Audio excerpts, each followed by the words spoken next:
Welcome back. Distributive property and combining like terms is tonight's video. The essential question is, how does a distributive property and combining like terms help to simplify an expression? We are going to get started. So a quick review for us. What is a like term? So in your notes, we're going to fill in that definition that we used in our previous video. A like term are terms that have the same variables. So get that filled in as a little reminder. With our first expression here, remember same rules as we talked about in our parts of an expression. Get rid of those subtractions, make it adding the opposite. If you see a plain variable, make sure to put that 1 in front of it so we know how many x's we have, because they're not terms until they're all separated by addition signs. All right. In the next section, you have a blank. We expect you to fill in that underline with the bolded terms that we're about to discuss. So it says, to simplify an expression, you are going to combine any like terms together. So that phrase that Mr. McKenzie just underlined is what you are going to fill in your notes. Unlike terms don't get combined and they stay as separate terms. So you're going to combine your x's together. So in the example above, the 3x would combine with the 1x and be called 4x. Okay, we don't have another term that has a y in it, so we would just bring in the negative 3y. But we do, however, have constants that are the same. We have a negative 3 and a positive 7. So positive 7 plus a negative 3 would result in a 4. So today we are combining our x's, our y's, our constants, anything that is the same, and unlike terms just continue to come down as we simplify. All right, the next section, the bolded part says simplify the expressions by combining any like terms together. Your job is to write down the note. So you're writing down, when you rewrite the expression, variables go in alphabetical order with the constant last. This is like proper language in mathematics, where variables are going to go in x's are going to go in front of y's, and then our constants will follow those. All right, so our first example, 9y minus 4 minus 11y plus 7. First thing we do is get rid of any of that subtraction, make it adding the opposite. Then we look for any like terms. So I kind of like to use shapes and underlines to kind of help me focus on what can be combined. I have two terms that are both y's, so those are like terms. 9y and negative 11y would be negative 2y. And then I have my constants. I have a negative 4 and a positive 7. Negative 4 plus positive 7 is a positive 3. So I'm just combining together any pieces that I can. I'm not going to add my negative 2y and my 3. They're not like terms. They don't have the same variables. So I'm just going to leave those pieces separate. All right, the long one belongs to me. 7x minus 2 minus 7x plus 6 plus w. Mr. McKenzie is doing a good job of adding his negatives. Or adding the opposite, and then including that 1 in front of that w that's implied. So now he's going to change his color. Oops, he's staying in green, and he's going to circle those things that are the same. We have a 7x plus a negative 7x.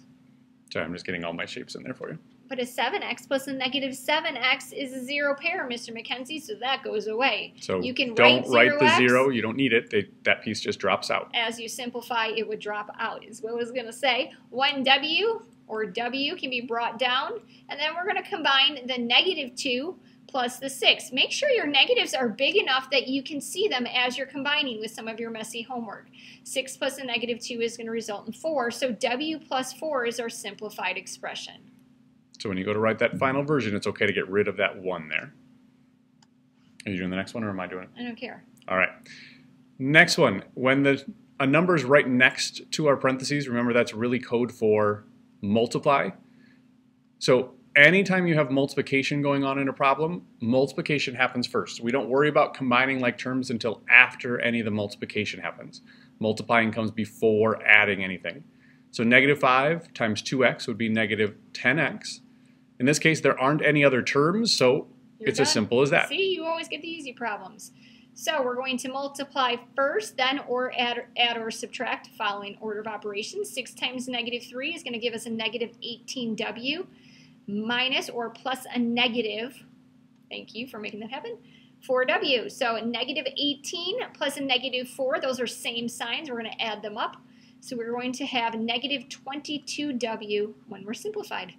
Notice here, and this is one that I see a lot, people want to do the 6 times this and then also the 6 times the 4w. The number's only multiplied times what's in the parentheses. Anything extra just kind of hangs out until we're ready for it. Oh, nice rainbow. The distributive property is a combination of multiplication and addition. And you have done this in 4th and 5th grade. Now we're adding the algebraic part of it. So we want you to fill this part in down here. That's what's going to go on the lines in your notes. Remembering that distributive property is multiplying the number outside the parentheses times each of the terms inside, and then add those pieces together if you can. If they're like terms, we can add them together. Once you have that purple box filled in, we are going to discuss these 2 examples. You can do the first one. Yep. All right, so negative 5 is going to be multiplied by each of the terms inside of the parentheses. Mr. McKenzie is adding that 1w. Please do that in your notes. And draw the arrows so that we remember what we're doing with the distributive property. So first off, we have negative 5 times 1w. We are asking you to fully write this out, aren't we? I'm not. Okay. Plus negative 5 times 8. So you're taking that number on the outside times each of the pieces on the inside. Then we're going to simplify negative 5w plus negative 40. If you'd like to write it as negative 5w minus 40 in your simplified answer, that too is a correct answer. So as dorky as it may be to draw out those pretty little rainbows, actually taking the time to draw those out to each of the different terms, it helps you remember to make sure you multiply times all of them. And if you don't, you have a tendency to just multiply those first 2 and then totally forget to multiply anything times the other pieces. And please take that time to make that subtraction and adding or a negative. So we do 4 times negative 2x. Oh. Come on. And then I'm going to do 4 times the next term, which is my 5y. It really doesn't like my 4s. And then I'm going to do 4 times a negative 7. So 4 times each one of them. 4 times negative 2 is negative 8x. 4 times 5 is 20y. And then 4 times negative 7 is going to be a negative 28. In this case, none of them have the same variable, so none of them are like terms, so I can't combine anything together. It just stays negative 8x plus 20y plus negative 28. All right, your turn. If you need to rewatch the video, go. Oh, no, we're going to do a couple more. Oh, Mrs. King's a little ahead of herself. I am ahead. I guess more examples. I guess we have to talk fast. Okay, here we go. 6 arrows. Okay, last time we did arrows first. 6 times 1p. As long as we have it all, we're good. 6 times a negative 5. So 6 times 1p plus 6 times a negative 5. That simplifies to 6p plus negative 30. They are different terms. We cannot combine. All right, move on. Next one. 5 times each of the numbers on the inside, or each of the terms. So 5 times negative 3t, and 5 times 7y. 5 times negative 3 is negative 15t. 5 times 7y is 35y. They have different variables, so I can't combine them together. So that's as far as I can go. Third example, the number is in the back of the parentheses. That does not change what we're going to do other than the arrows going forward.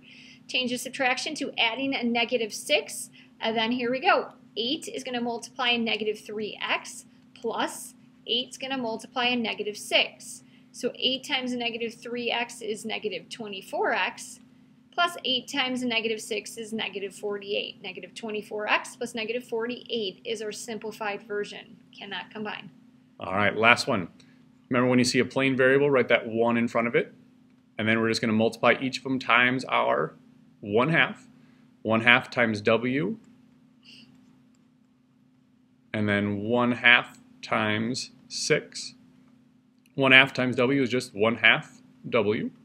1/2 times 6, or half of 6, is 3.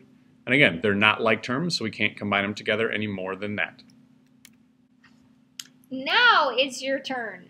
Pause the video, solve these 5 problems on your own, and bring them to class. If you need to re-watch or re-look at your notes, this is the time to do it. We will check these tomorrow in class.